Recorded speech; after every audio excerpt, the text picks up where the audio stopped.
Bueno, esta es la presentación que siempre soñé hacer, la presentación de hablarnos a nosotros mismos hacia adentro, de hacer una introyección en un mundo que paradójicamente parece estar dado por una amplísima oferta de tecnología para interconectarnos, que en teoría redunda en una mejor calidad de vida, pero qué difícil y qué complejo resulta hoy para todos nosotros comunicarnos con nosotros mismos incluso, y sobre todo con la gente a la que queremos y a la gente a la que apreciamos. Hacer una comunicación efectiva es un ejercicio que cada día es más complejo y sobre todo es difícil para quienes se esmeran en realidad hacia una inclinación de servicio y de ayuda a los demás. Creo que eso es lo que en el fondo el Training Center siempre nos ha enseñado y siempre seguiremos defendiendo.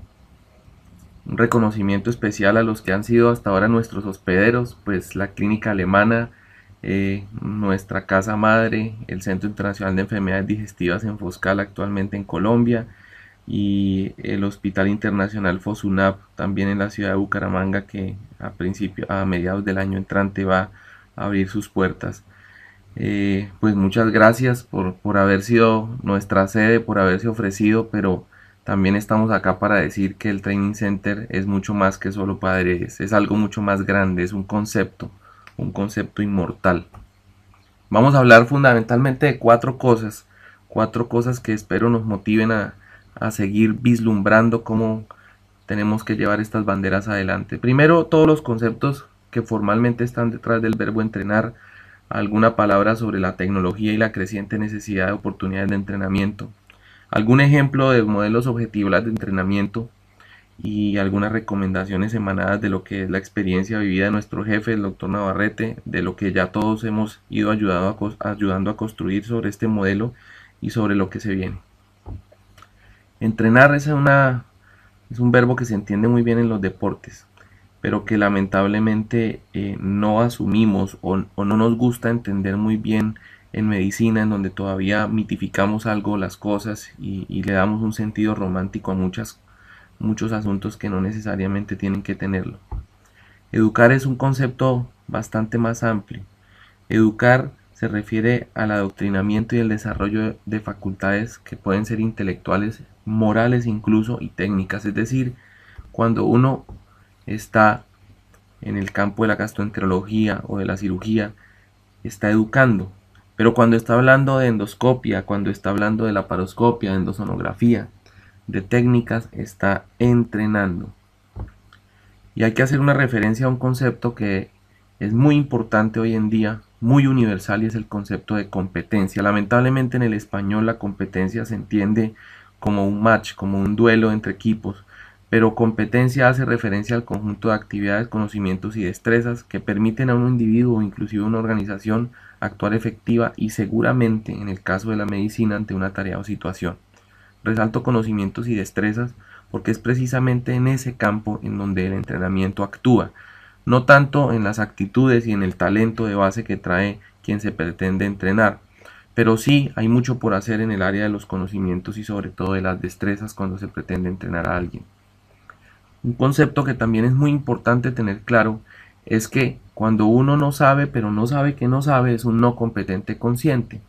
Cuando empieza a entrenarse, lo primero que advierte es que no sabía y se convierte en un no competente consciente.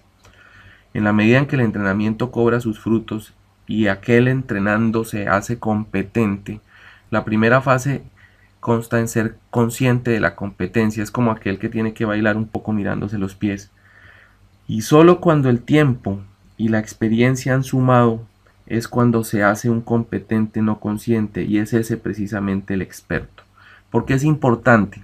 Porque cuando estamos entrenando lo que buscamos es formar competentes conscientes, no expertos. Los expertos no se entrenan, los expertos simplemente se autodesarrollan. Y esto es bien importante porque cuando uno habla de estos temas, en general tratan de tergiversar con con el viejo concepto y romántico de que no se puede entrenar a gente experta, pero eso no es lo que busca el entrenamiento. El entrenamiento lo que busca es entrenar a gente competente. Detrás de todo esto hay un fenómeno tecnológico creciente Ya muchos han visto esta gráfica que fundamentalmente refleja la manera en la que hemos resumido, pues cómo hoy en día todas las técnicas descritas de cirugía abierta han venido siendo reemplazadas fundamentalmente por tres grandes tecnologías. Por un lado está la endoscopia flexible que se ejerce dentro del lumen del tracto digestivo. Por otro lado está todos los procedimientos que se hacen a través de la pared abdominal guiados por imágenes como es la cirugía percutánea o en la radiología intervencionista. Y por otro lado está la cirugía laparoscópica. Y todos estos han venido intersectándose unos con otros, dando emergencia a nuevas disciplinas como el ultrasonido endoscópico, la colecistectomía, por ejemplo, ha mostrado algunos pasos en términos de lo que es la cirugía endoscópica hecha por orificios naturales, la cirugía por incisiones únicas, entre otros, que se agrupan dentro de lo que podemos denominar invasión mínima en un todo que finalmente lo que busca es agredir mínimamente al paciente. Pero lamentablemente la adaptación al cambio y todos estos fenómenos tecnológicos no son sucesivos. La tecnología se desarrolla, el negocio que nos la vende va muy atrás, la opinión pública se va adaptando a ella, pero los sistemas de salud y sobre todo los sistemas de educación van muy lentamente. Y esto hace que hoy en día los desarrollos tecnológicos y las nuevas destrezas no se estén enseñando en general dentro de los programas universitarios de educación. ¿Dónde queda el entrenamiento? Probablemente debemos desarrollar un modelo similar en términos del desarrollo en el tiempo al que tiene la opinión pública, bastante mejor que el de la educación y seguramente inalcanzable a lo que es el desarrollo tecnológico y los negocios. Pero hay mucho por hacer por tratar de definir una línea por acá en algún lugar que se denomine entrenamiento como tal. Y esa es la herencia del Training Center, eso es lo que hemos aprendido a hacer. Cuando relacionamos la tecnología y la educación médica, tenemos que tener en cuenta que siempre que se educa en medicina, hoy se está entrenando en destrezas. Prácticamente solo queda la patología y la psiquiatría como disciplinas que no involucran destrezas quirúrgicas.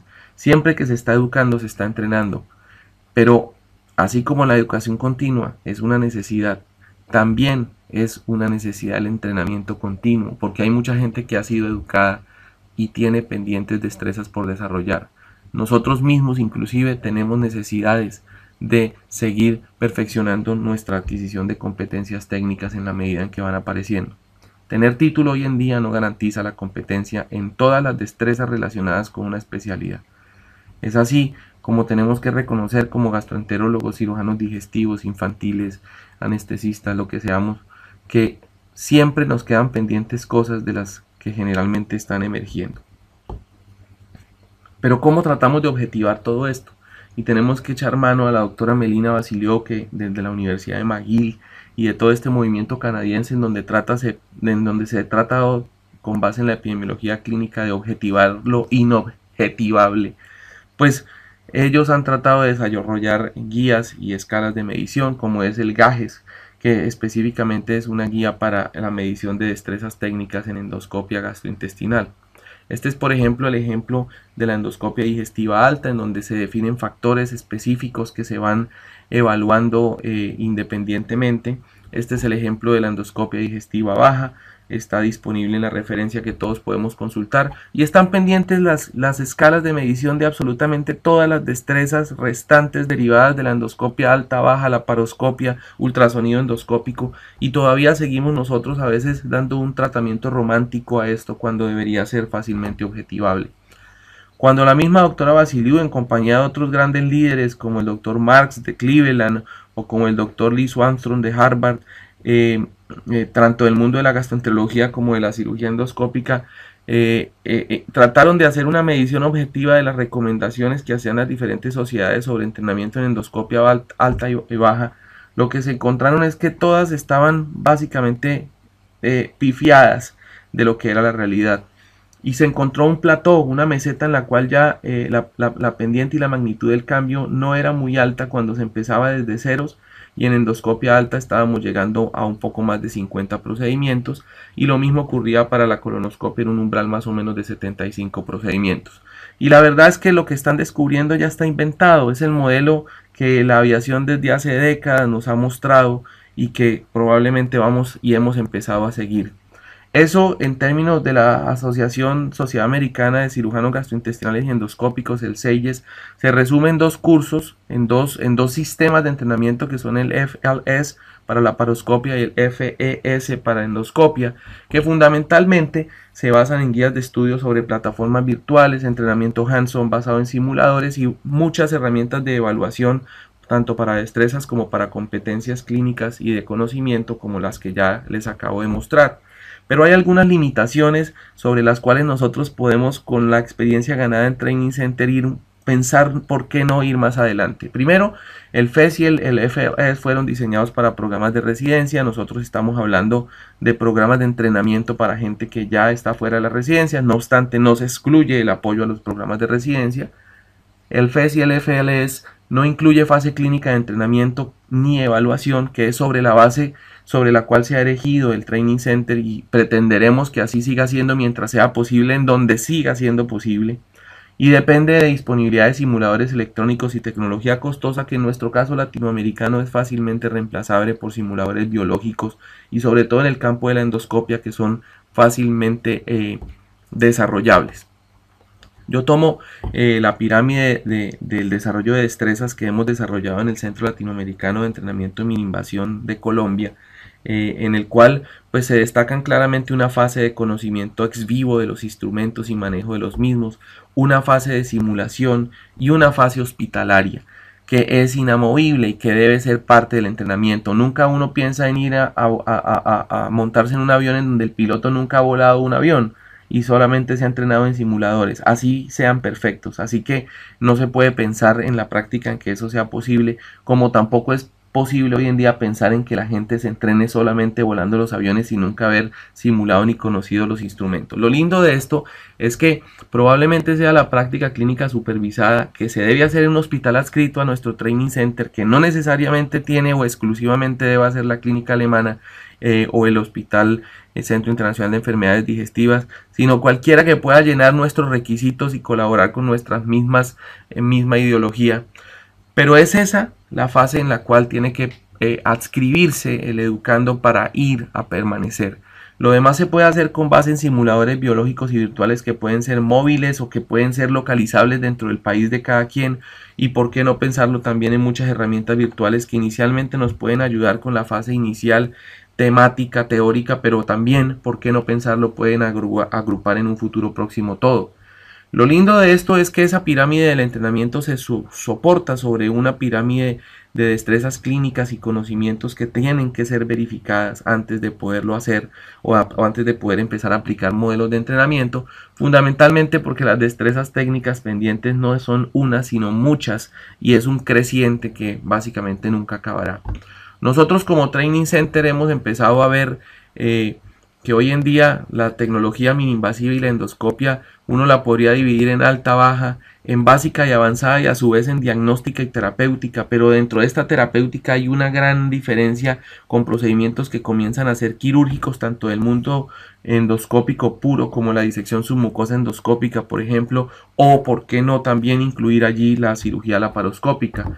Y es así como podemos hablar de distintos tipos de factores o de temas en los cuales tenemos mucho por hacer en la endoscopia flexible avanzada. Estas son las que definen como avanzada la ASGE. En la laparoscopia avanzada, probablemente más difícil de dividir o de subdividir, pero también con muchísima demanda. En la cirugía percutánea, ¿por qué no pensarlo? Seguramente empezaremos con procedimientos endoscópicos, pero hay que pensar en grande y pensar en el futuro. En procedimientos combinados que combinen la láparo, la endoscopia y la percutánea, y en disciplinas conexas como las que relacionan la sedación y todas las técnicas anestésicas desarrolladas. Tenemos para esto especialistas, gastroenterólogos, cirujanos de distintas subespecialidades, anestesiólogos, médicos generales y personal paramédico que nos necesita. Y siempre hemos pensado para nosotros que es necesario certificar cuando el buen uso y la técnica hacen la diferencia entre la vida y la muerte. Pero el primer certificado debe ser el modelo, no lo llamemos centro de entrenamiento, sino el modelo, el método, las herramientas que se utilizan y los entrenadores. Así que un mensaje final. Tenemos que seguir apoyando el entrenamiento de quienes se están educando. Tenemos que seguir entrenando a quienes ya se han educado, y con base en eso construir y evolucionar hacia un modelo de entrenamiento versátil, completo, que sea además modular escalable y sobre todo autosostenible. Larga vida al Training Center.